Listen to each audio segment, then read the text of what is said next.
Welcome back. Warplanes from four countries faced off in a chaotic confrontation above a small disputed area. South Korea says more than 300 warning shots were fired after it said a Russian military aircraft entered its airspace. But Russia has denied violating the country's airspace. CNN's Frederick Plackton joins us live from Moscow. An extraordinary confrontation here, Fred.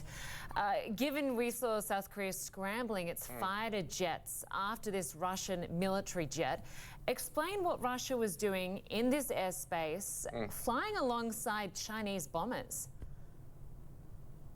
Yeah, it's quite significant, Linda. First of all, it's obviously an extremely dangerous encounter that apparently took place there. On the other hand, it's also quite unique in that the Russians are saying that this was the first joint patrol that Russian and Chinese bombers have done in the Asia-Pacific region. So certainly something very new that happened there as well. But essentially what took place there seems to be two incidents. On the one hand, you had the Russian and the Chinese bombers who were flying that mission together. And from what we can see from the trajectory of where they were flying, they say that they were on a pre-planned flight path. They claim they did not violate South Korea's airspace.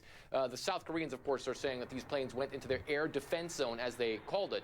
Now, the South Koreans scrambled jets to intercept these planes, and the Japanese did as well. And as far as that encounter is concerned, the Russians are saying that their planes were buzzed by South Korean planes. They say that one of the South Korean planes fired off some flares as it was flying away, but that was essentially it.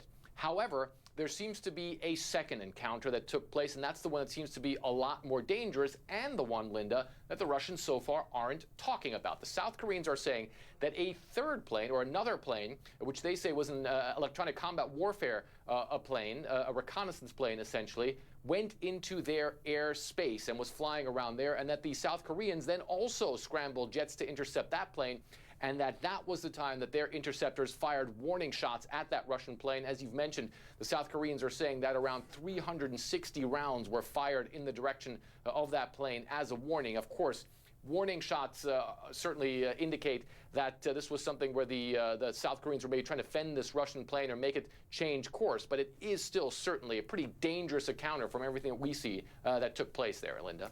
Yeah, it certainly sounds that way, Fred. What does this mean going forward? Does this suggest more tension in the region between U.S. allies and Russia and China? Well, you know what? It's something that seems to have been building up. I mean, one of the things that we can see is that Russia and China certainly are aligning more closely in the Asia-Pacific region. One of the things that we've seen is the Chinese obviously becoming more bold. There's constructing islands in that larger area, also having some standoffs with American vessels, both in the air and at sea, that have been going through there. We also know that the Russians have increased their patrols as well.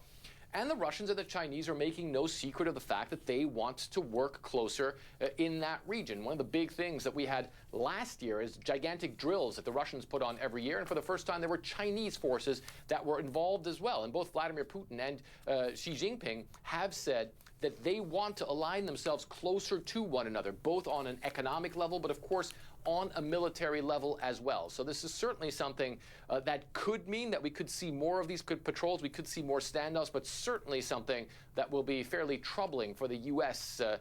to analyze, if you will, Linda. Absolutely. Frederick Plackton, good to have you with us on this extraordinary story. Thanks so much.